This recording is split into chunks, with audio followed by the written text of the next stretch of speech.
In today's activity, we'll be using Desmos. When you type in the link that I have put into our class website, it'll take you to a screen like this. It doesn't look like you can do much. There's just a coordinate plane where you can graph things, and that's pretty much it. So I will teach you how to use this. The first step is, if you don't have functions down here, you need to go down to the bottom left-hand corner and click this little keyboard thing, and this will give you all the tools to graph your functions using Desmos. Notice when I did that, it automatically assumed that I was about to type something, so this little blue box appeared. This is where I'm going to write my function. You can do it one of two ways. You can really just type in what you want, or you can go up to this little add button, add an expression, then you can go down to the functions button, select which one you want, and type in from there. Notice that I have graphed the inverses of sine, which is cosecant. This is kind of the activity that you will be doing. There's all kinds of other things you can do. If you don't want to type in x, you can put it in there. Just notice that when your function has an issue, it's going to have this little white and yellow exclamation point, almost like a yield sign on the road. This means that you've done something incorrectly, and that's why it's not showing up on your graph. So from there, I know that. Now, if you want to type in the transformations, this is what we've been doing in class, right? We want to move to the right 3, so I type in a -3. I want the amplitude of sine to be 4, so I type in a 4 there. So basically, you can type in anything you want using these lovely keys.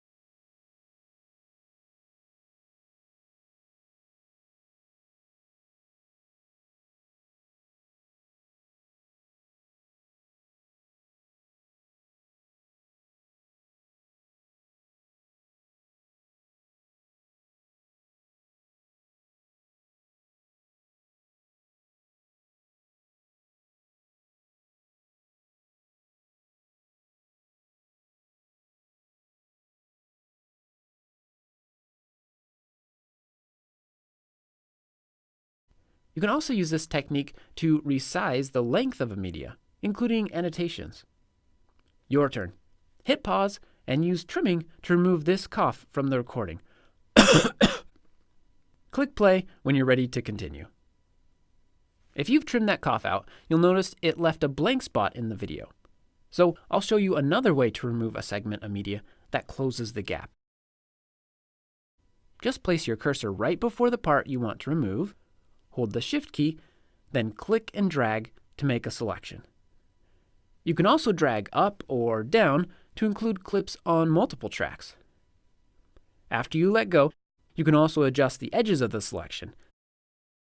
Then, right-click and choose Ripple Delete Range to have everything to the right on those tracks shift in to fill the gap.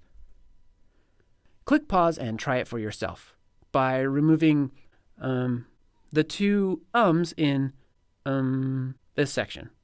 Click play again when you've done that. You can find more tutorials about working and editing on the timeline by right-clicking in an empty spot and choosing Timeline Tutorials. Now, earlier I mentioned that you could add your recordings, as well as audio and images, to your screencast.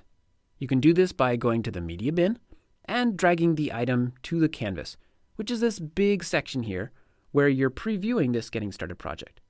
Or you can drag it to the timeline. In this case, drag the Audio Great clip to the timeline here.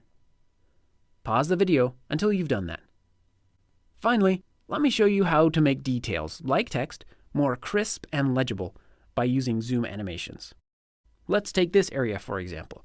If I'm talking about it in my screencast, I should zoom in there so the viewers can read the text, and so everything else currently showing doesn't distract them from what's important.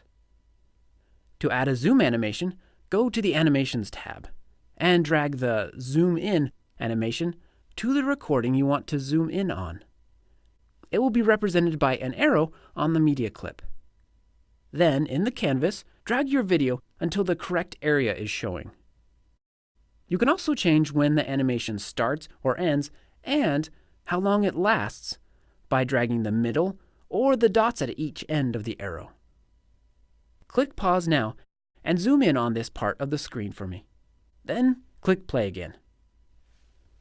Excellent. Now pause and drag the zoom out animation to some place later in the clip to see what that does. Notice how it scaled the video to fit everything in the canvas?